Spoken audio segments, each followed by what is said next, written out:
We have a really interesting dialogue in today's gospel between Jesus Christ and Pontius Pilate. There's a lot of irony in this dialogue because Pilate thinks he's the one with authority. He's the Roman governor. He's the one who's interrogating our Lord. He thinks that he's the one who ultimately has power to decide his fate. But the irony is the one that he's questioning is the one who's the true king and who Pilate truly owes his allegiance to. Pilate probably didn't realize this, but you better be careful what you're saying in a situation like that. He's interrogating the one who's going to judge him one day after he leaves this world. And so Pilate asks, are you a king? And Christ's answer to him is he says, are you asking this on your own, or have others told you about me? And so basically what Christ is doing is he's trying to elicit a response from Pontius Pilate. Am I truly the king or not? He's trying to get Pilate to either make a confession of faith or to reject Christ. And so our Lord does that very often. He tries to elicit faith from people.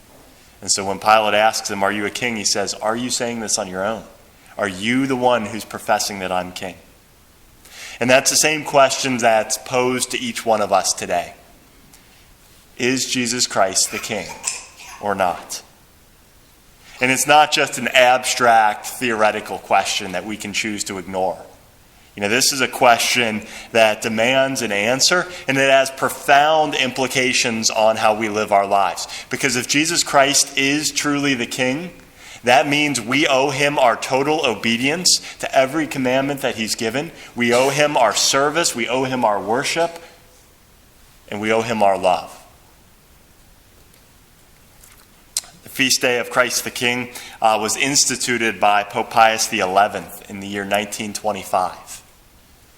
And if we think about what was going on historically, especially in Europe in 1925, that was in the aftermath of the devastation of World War I, the greatest war that humanity had ever seen up to that time.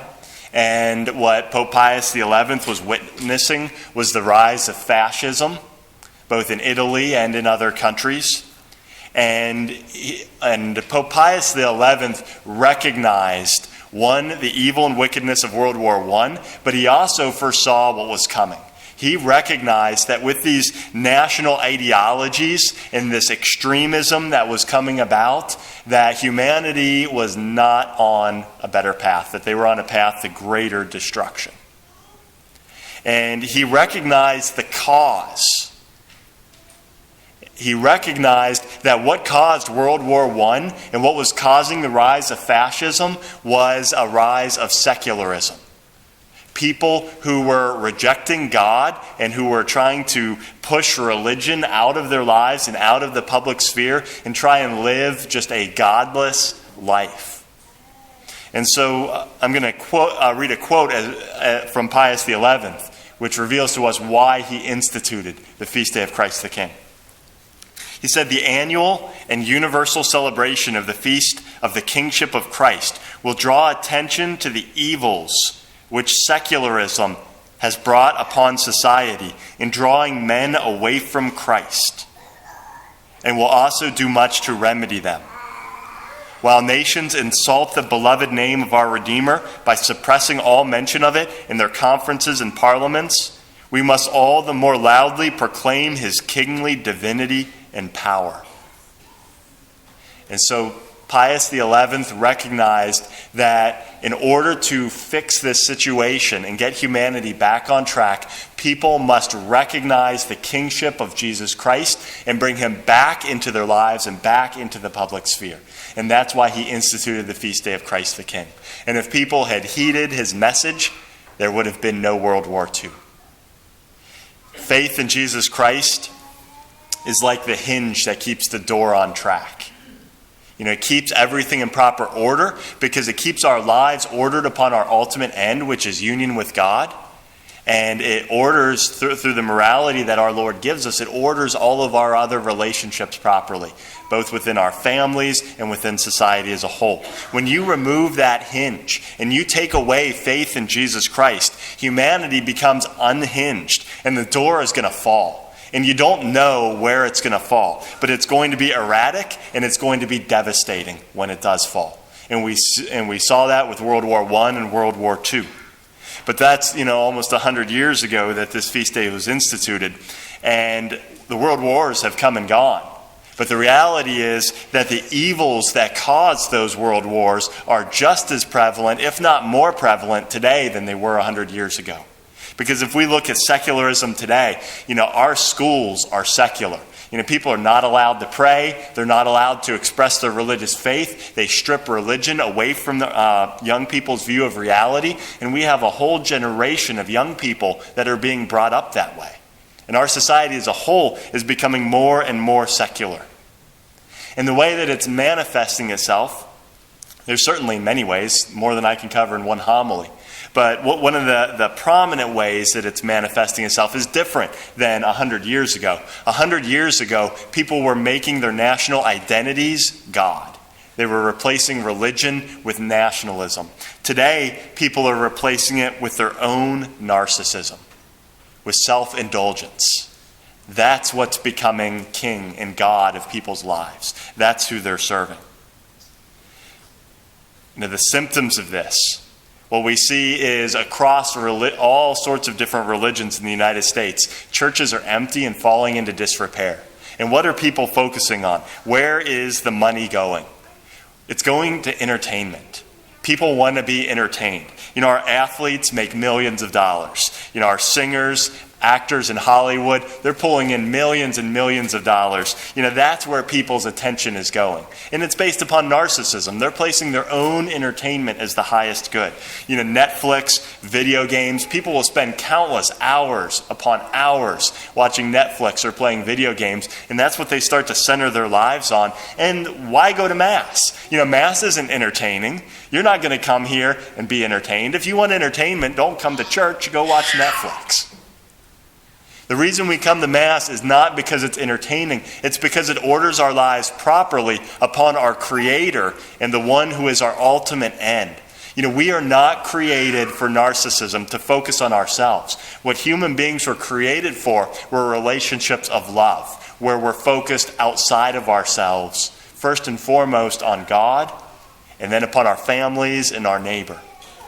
And so narcissism turns us away from what we were created for by turning us in on ourselves. And that's where our society is.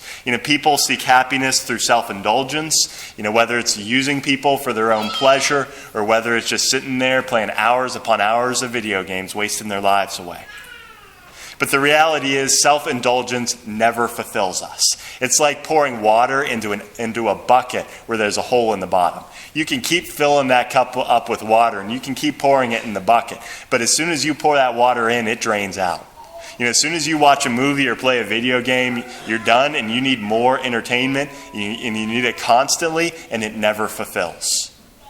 And what we have are people who are so focused on their own pleasure, their own entertainment, that they're failing in their other responsibilities in life. They're not living up to the commitments that are demanded of them for their families, for their church, for God, and for society. And we see families crumbling as a result.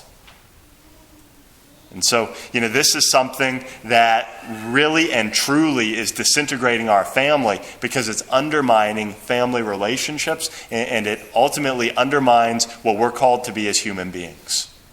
We are called to be in relationships of love and service to others. And the more we focus on ourselves, the more we drift away from that. We're to the point where people are so narcissistic that they reject all truth. Even the most fundamental identity of man and woman are up for grabs with different gender ideologies.